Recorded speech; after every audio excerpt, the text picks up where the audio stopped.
Already this morning, we have heard the Easter story two different times, once from an adult perspective and once from a child's perspective. I don't know about the rest of you, but I get goosebumps every time I hear the resurrection story. It's an old story, 2,000 years old, but every time I hear it, I feel like I'm hearing it for the first time. But as amazing as this story is, it isn't the only Easter story that you're going to be hearing today. In fact, I have several Easter stories that I plan to share with you, and one of them happens to be about a parrot named, of course, Polly. Over the years, Polly had learned to say, "Hi, gorgeous," and "What you say, beautiful," and a few other similar sounding phrases that made her a very welcome guest in the home of her owner. The husband, on the other hand, was a different story. He hated that parrot. He was tired of listening to the squawking and talking, and every time the parrot came near him, he was sneezing, and the odor began to get to him as well. And that's when he decided that the parrot would have to go. Not knowing how much his wife, or rather knowing how much his wife loved the parrot, he knew he would have to wait for the right opportunity to make the parrot disappear. Finally, he had his chance. His wife was going to go visit her mother, and of course, her husband was going to be in charge of taking care of the parrot while she was gone. Well, he took care of it all right. No sooner did she get out the door than he took the parrot to a vet and asked him to put the parrot to sleep. Now, I know it was a terrible thing that he did. I don't condone it in the least, but I can't rewrite history, and that's just what he did. Well, a few days later, his wife returned home, and when she saw that her parrot was missing, she obviously became very upset, but she also became very suspicious because she knew that that parrot was not her husband's best friend. In an attempt to relieve his wife's suspicions, the husband placed an ad in the newspaper offering $10,000 for the parrot's safe return. Upon hearing of this offer, a friend said to him, "Man, you're crazy. That's way too much money for one lousy parrot, especially one that you hate." With a twinkle in his eye, the man smiled and said, "My friend, when you know what I know, you can afford to take the risk." And today, that's what I'm saying to each of you. When you know what I know and what Easter people all over the world know, you can afford to take the risk. You can afford to risk not only death, which in many people's minds is the greatest risk there is, but you can also afford to risk the harsh realities of life. And what I know and what every Christian in the world knows can be summarized in one word, and that word is nevertheless. That's the essence of Easter in a nutshell. By the time we leave here today, that word is going to become ingrained in the minds of each one of you because you're going to hear it several times. By the time the service is over, you're going to have a new 12-letter word in your vocabulary. And every time you think of it, you're going to smile. So I hope you're ready to hear some good news, because the news that I'm about to share with you is the best news that has ever been told. Part of that good news is that when death overtakes us and our last breath has been expelled, there is still one more thing that needs to be said. And that's, say it with me now, nevertheless. I'm told that this was the favorite word of Henrik Ibsen. Ibsen is known primarily for his drama and poetry, But along with his love of the written word, he also loved to debate. And typically, after listening to all the arguments on the other side of the issue, he would begin his rebuttal by saying, nevertheless, in other words, I heard what you said. I know where you're coming from. I understand your reasoning. Nevertheless, and then would come his rebuttal. And it would put a whole different slant on whatever it was that was being debated. Knowing his fondness for this word, you won't be surprised to learn that when Ibsen was dying, his final word was nevertheless. He was engaged in the most important debate of his life, and death appeared to have all the winning arguments. But when death had made its final case, Ibsen had time for one last rebuttal, and it consisted of one word. Say it with me. Nevertheless. A similar story is told about a young doctor by the name of Alexander Simpson. Simpson's primary claim to fame is the fact that he discovered chloroform, which most of us discovered in our first year biology class. But in addition to being a great scientist and a great doctor, he was also a man of great faith. And whenever someone would ask him about his most important discovery, he would always respond by saying, my most important discovery was finding the love of God. And he meant it. And the reason we know he meant it is because when his daughter, his little girl, passed away, he said, nevertheless. That's the word that he had emblazoned on her tombstone next to her name and the years that spanned her short life. Nevertheless. And you know what that means? It means the end of the story has not yet been told. And that's what I'm saying to each of you every time I repeat this word today. I am saying, yes, death will come. And yes, death has made a convincing argument against us. Nevertheless, there is something else that needs to be said, and that is Jesus was victorious over death. And because he lives, we too shall live. In a word, that means that Jesus is God's great nevertheless. It tells us that death does not have the final word, at least not when Jesus is around.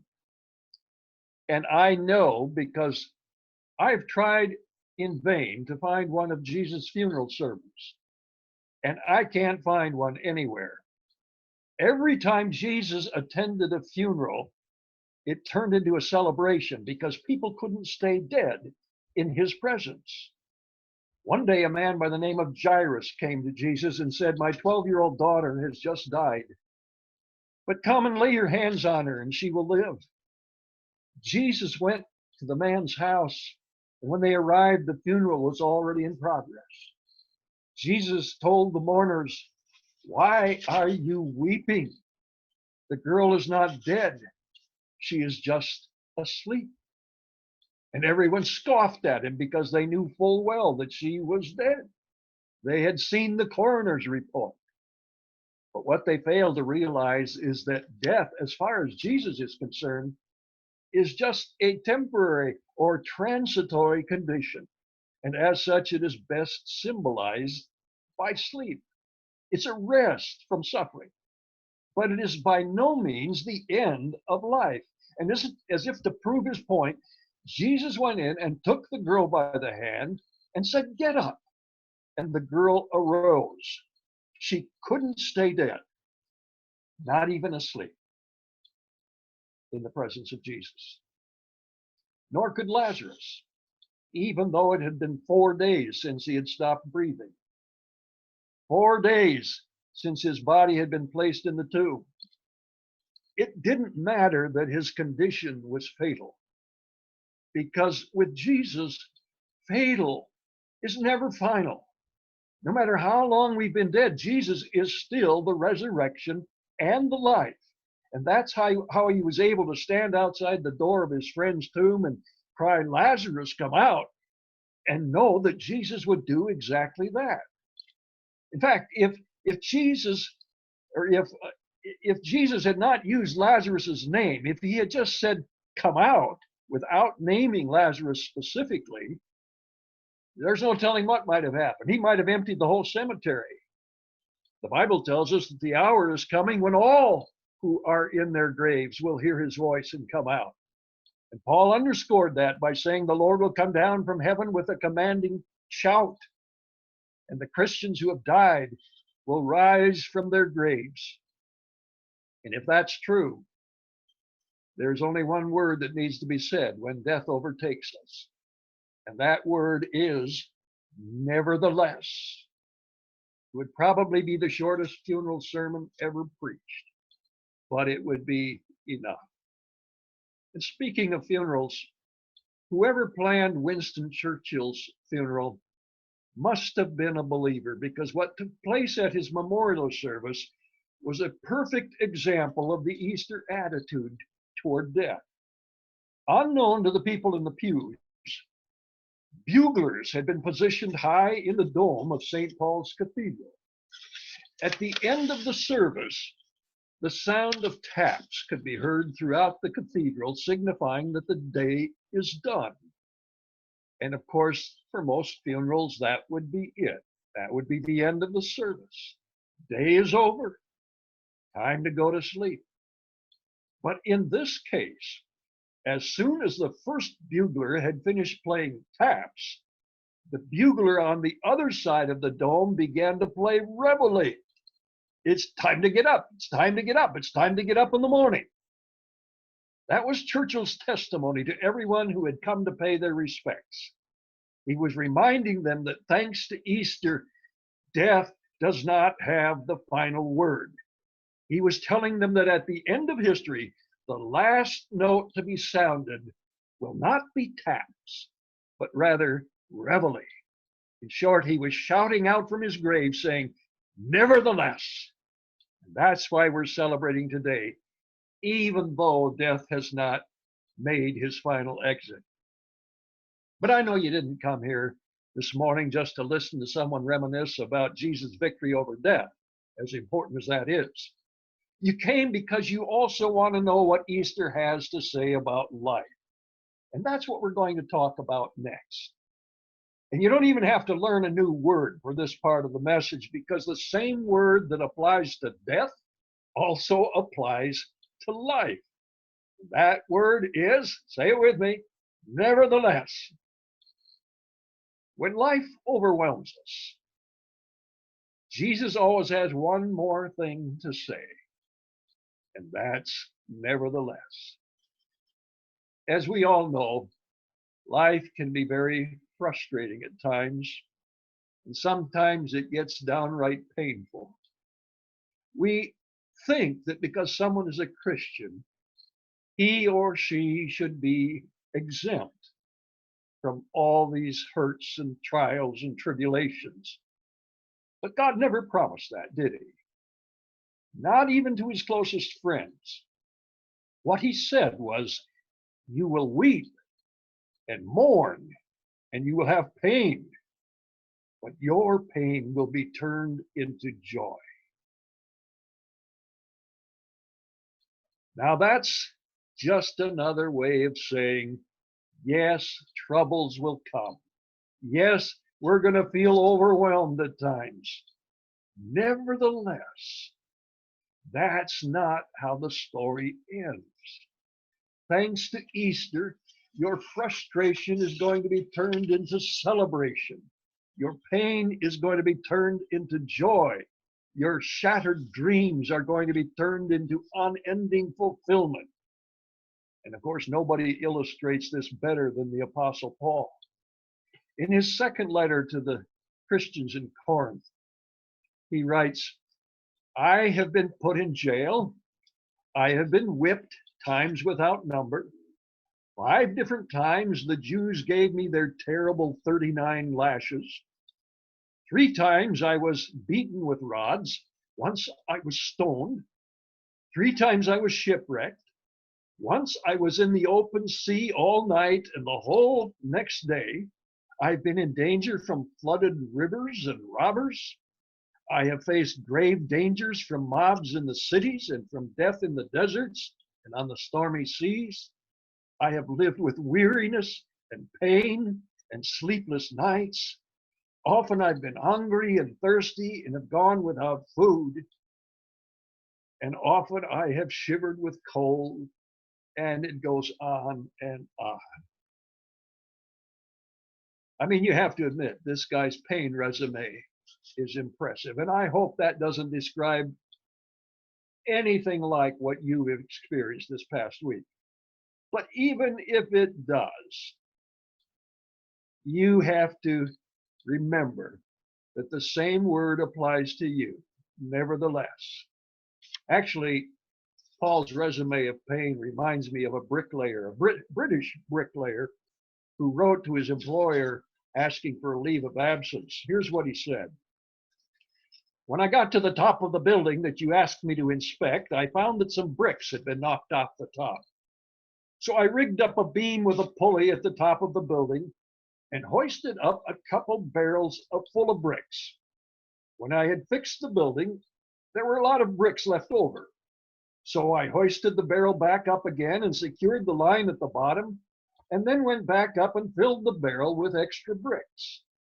Then I went to the bottom and cast off the line. Unfortunately, the barrel of bricks was heavier than I was, and before I knew what was happening, the barrel started down, jerking me off the ground. I decided to hang on, and halfway up I met the barrel coming down and received a severe blow on the shoulder. I then continued to the top, banging my head against the beam and getting my fingers jammed in the pulley. When the barrel hit the ground, it burst at its bottom, causing the bricks to spill out. I was now heavier than the barrel and so started down again at high speed. Halfway down, I met the barrel coming up and received severe injuries to my shins. When I hit the ground, I landed on the bricks, getting several painful cuts from the sharp edges. At this point, I must have lost my presence of mind because I let go of the line. The barrel then came down, giving me another heavy blow on the head and putting me in the hospital. I respectfully request sick leave. Some days, some weeks, that's how it feels, doesn't it? We feel like that bricklayer. No matter what we do, it causes pain. But as I said, even at a time like this, we can say, nevertheless, no matter how overwhelming your circumstances may be, no matter how frustrated or how disillusioned you may feel right now, God is telling you to hang in there because your pain will be turned into joy, just as Jesus' pain was turned into joy, and just as Paul's pain was turned into joy. You may be having a lot of bad things happening in your life right now. You may be under a mountain of debt. You may be going through a divorce. You may be on the verge of bankruptcy. You may be going through hell right now. But the crucifixion is not the end of the story. After crucifixion, there is resurrection. After Good Friday, there is Easter. After it is finished, there is nevertheless. And if you don't forget that, you won't feel so overwhelmed by your current circumstances. I know that life is really frustrating and very painful for a lot of you right now. But what you have to remember is that God's resurrection power was released while it was still dark. That's what it says in John 20, verse 1. While it was still dark, Mary Magdalene came to the tomb and found that the stone had been rolled away from the door. While it was still dark, God was transforming death into life. While it was still dark, God was taking the worst that human beings are capable of doing and turning it into the best that any of us could ever hope to experience. And if God could do all that in the pre-dawn darkness, which I am told is the darkest part of the night, just think what amazing things he must be fashioning for each of us right now in the darkness of our life. Maybe one last story will help you to see what I'm getting at. It concerns the great chess player Bobby Fischer. I'm sure some of you still remember him. While he was playing in a tournament in Europe several years ago, he visited an art gallery where a painting called Checkmate was on display. As you probably guessed, the painting was an artistic representation of a chess game. On one side of the board was Satan with a smug smile on his face. On the other side was a young man with tears running down his cheeks and sweat pouring on his forehead. He was biting his fingernails, and the look on his face was one of sheer terror. It was obvious that he was about to lose the game. And at that very moment, Satan was reaching out to make his final move. In a few seconds, the young man would hear that dreaded word checkmate, and the game would be over. After staring at this painting for several minutes, Bobby Fischer asked for a chessboard to be brought to him. He set it up exactly as it was depicted in the painting, and then he examined it some more. After a while, he began to smile. "Young man," he said, speaking to the canvas, "I have good news for you. Things are not as dark as they may seem. It's okay to let the devil have his turn. Let him make his move. Then you can be the one to say checkmate, because there is still one more move on the board." And friends, that's precisely what I've been trying to say to you for the past 20 minutes or so. No matter how hopeless things may appear at the present moment, God always has one more move that we haven't considered, one more option that we haven't thought of. And what he did on Easter Sunday proves it. What Bobby Fischer is to the game of chess, God is to the game of life. And God says the game isn't over until I say it's over. And meanwhile, you might be interested to know that I have already declared you to be the winner. And I ought to know because I'm the one who painted the picture. I'm the one who controls the outcome. And I have decided that you will emerge victorious no matter how impossible your situation may seem right now. So whatever you do, don't go away from today's worship service with your chin on the ground. Today is Easter, and Easter is God's way of shouting, say it with me, nevertheless, to all the hardships and all the impossible situations that we are now facing, and ultimately to death itself. Knowing this to be the case, we can afford to take the risk of living or dying, because either way, it's going to be okay. Let's bow together in prayer. Living God, how grateful we are for this celebration of Christ's resurrection and for the promise that it brings to each of us that because he lives, we too shall live. Help us to live like Easter people, as people who know that we have not yet told the end of the story. Only Jesus can tell that part of the story. And he says it's going to be the most remarkable ending that ever happened.